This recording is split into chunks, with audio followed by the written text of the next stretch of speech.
Hello sir, বলবো sir শরীরের বর্ম। বলেন। হ্যাঁ, সুপ্রভাত ছাত্রছাত্রীরা, তোমরা সবাই ভালো আছো তো? বাহ, খুব সুন্দর। আচ্ছা, তোমরা কেউ যুদ্ধ দেখেছো? আচ্ছা, জানো তো?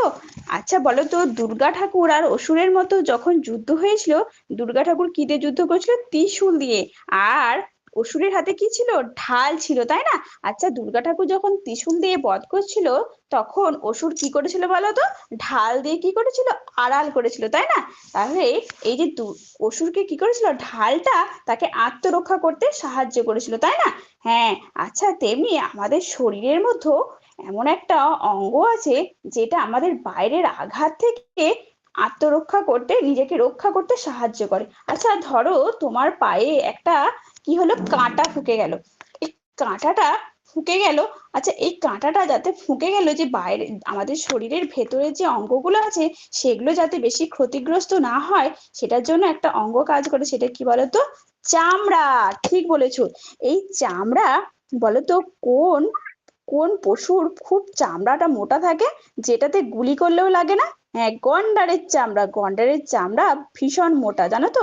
এরকমই আমাদের শরীরেও কিছু অংশ, কোনো কোনো চামড়া, মানে কোনো অংশের চামড়া খুব পাতলা হয়, আবার কোনো অংশের চামড়া খুব মোটা হয়। দেখো তো, এই তোমাদের চোখটা দেখতে পাচ্ছ?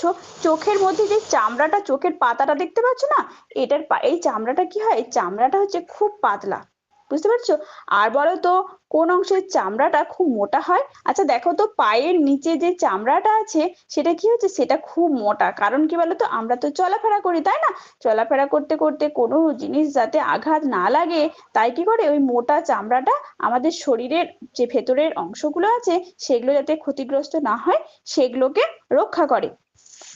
বুঝতে পেরেছো? আচ্ছা বলো তো, এই চামড়া আমাদের শরীরের সব থেকে বড় এই চামড়া হচ্ছে কি আমাদের শরীরের সব থেকে বড় অংশ। আচ্ছা, চামড়ার নিচে আমাদের কি কি আছে বলো তো? চামড়ার নিচে আছে মাংসপেশি আছে, শিরা, ধমনী আছে, তাই না? এই সমস্ত অঙ্গগুলোকে কি করে? এই সমস্ত অঙ্গগুলোকে আমাদের ত্বক বাঁচায়। এই ত্বককে ইংরেজিতে কি বলে তো, বলে তো? হ্যাঁ, এই ত্বককে ইংরেজিতে বলে স্কিন। ঠিক আছে, স্কিন।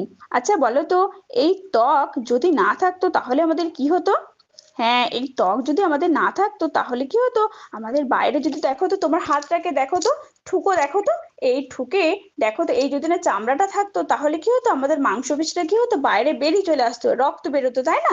হ্যাঁ, তাই চামড়াটা কি করছে? বাইরের আঘাত থেকে রক্ষা করছে। তাই কি করতে হয়? আমাদের শরীরের অংশ অর্থাৎ চামড়াটাকে কি করতে হবে? পরিষ্কার পরিচ্ছন্ন রাখতে হবে।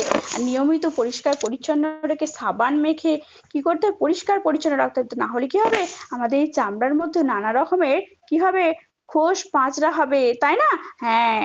তাহলে আমরা কি জানলাম? শরীরের বর্ম বা চামড়া সম্পর্কে জানলাম। ঠিক আছে, এর পরের দিনে তোমরা লিখে আসবে চামড়া আমাদের কি কি কাজে লাগে। ঠিক আছে স্যার, এ পর্যন্ত। ঠিকই আছে। টপিকই চামড়া ছিল নাকি? স্যার, টপিক কি ছিল? স্যার টপিক তো শরীরের বর্ম বা চামড়া। আচ্ছা, ঠিক আছে। হ্যাঁ, অসুবিধা নেই, চলবে।